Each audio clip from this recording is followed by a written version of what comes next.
Hello అండి, నమస్తే. నేను మీ doctor Shilpa, obstetrician and gynaecologist, infertility specialist, laparoscopic surgeon in doctor Shilpa women's clinic, Kondapur. నేను ఈరోజు చెప్పదలుచుకున్న టాపిక్ మూత్ర విసర్జన గురించి కొన్ని డీటెయిల్స్ చెప్పదలుచుకున్నాను. సో మూత్ర విసర్జన అనేది ఎప్పుడు వస్తుంది, ఎంతసేపటికి వస్తుంది, ఈ విషయాలు చెప్పదలుచుకున్నాను. మూత్ర విసర్జన గురించి ఎందుకు మాట్లాడాలనుకుంటున్నానంటే, మూత్ర విసర్జన చేసేప్పుడు ఎంత కెపాసిటీ తోటి ఆడవాళ్ళు ఈ మూత్ర విసర్జన సమస్యతోటి ఎంతగా బాధపడుతున్నారు అనేది అవగాహన ఇవ్వదలుచుకున్నాను. మొదటగా, ఒక మనిషికి ఎప్పుడు మూత్ర విసర్జన చేయాలని అనిపిస్తుంది అంటే, బ్లాడర్ మూత్రాశయం ఎప్పుడైతే ఫుల్ అవుతుందో, మూత్రాశయం కెపాసిటీ అనేది ఒక 500 నుంచి 600 ml ఆఫ్ యూరిన్ అనేది మూత్రాశయంలో నిండినప్పుడు వాళ్ళకి మూత్రాశయం నుంచి మెదడు వ్యవస్థ ఏదైతే ఉంటుందో దాని ద్వారా స్టిమ్యులస్ అంటూ వెళ్ళడం ద్వారా మూత్ర విసర్జన చేయాలన్న స్టిమ్యులేషన్ అనేది రావడం జరుగుతుంది. సో ఈ మూత్ర విసర్జన జరిగేది కొన్ని రకాల నర్వస్ సిస్టమ్ మీద ఆధారపడి ఉంటుంది. ఒక రకమైన నర్వస్ సిస్టమ్ ఏదైతే మూత్రం నిండడానికి ఉపయోగపడుతుందో, అంటే మూత్రం నింపే క్రమంలో మూత్ర విసర్జన జరగకుండా ఏదైతే ఇంటర్నల్ యూరిథ్రల్ స్పింక్టర్ ఏదైతే ఓపెనింగ్స్ ఉంటాయో, మూత్ర విసర్జనకు సంబంధించి ఓపెనింగ్స్ ఏవైతే ఉంటాయో దాన్ని గట్టిగా పడుతూ బ్లాడర్ మజిల్ అనేది రిలాక్స్గా ఉంచినప్పుడు మూత్రాశయం అంటూ ఫిల్ అవ్వడం జరుగుతుంది.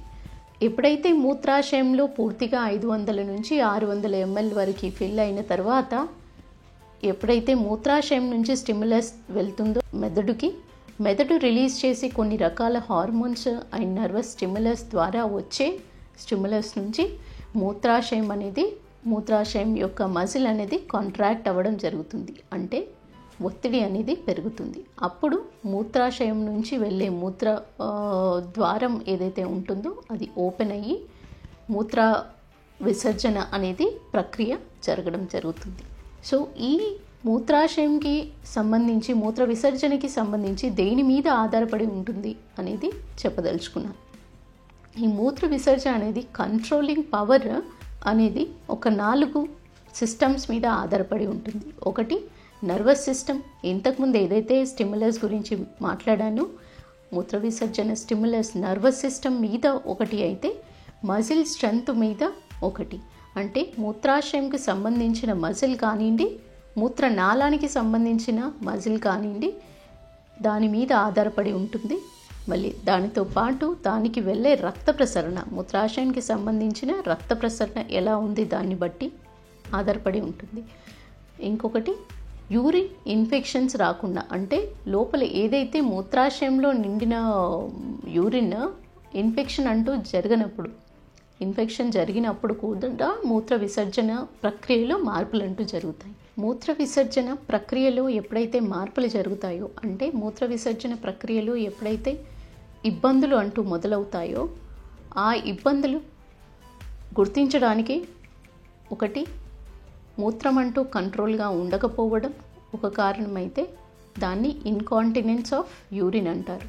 ఇంకోటి, మాటికి యూరిన్ వెళ్ళాల్సిన అవసరం, అంటే అర్జ్ ఇన్కాంటినెన్స్, ఆపుకోలేకపోవడం. ఇన్ఫ్రీక్వెన్సీ అంటే కంప్లీట్గా యూరిన్ అనేది మూత్రాశయం నుంచి వెళ్ళే యూరిన్ ఏదైతే మూత్రాశయం పూర్తిగా ఎంటీ అవ్వకుండా ఇన్కంప్లీట్ ఎవాక్యుయేషన్, అంటే కొంచెంగా మూత్రం అంటూ వెనక్కి ఉండిపోవడం అనేది మూడవది. అయితే దానితో పాటు మాటికి వస్తున్నట్లు ఉన్నప్పుడు, మంటతో కూడిన మూత్రం అనేది వెళ్తున్నప్పుడు, ఈ అన్ని రకాల ప్రక్రియలు మోస్ట్ కామన్ రీజన్ వచ్చేసి ఇన్ఫెక్షన్స్ ఒక కారణం అయితే, ఇంకోటి muscle and nervous system. So ఈ మజిల్ నర్వస్ సిస్టమ్ గురించి నెక్స్ట్ వీడియోలో చెప్పదలుచుకున్నాను. నమస్తే అండి, థ్యాంక్ యూ.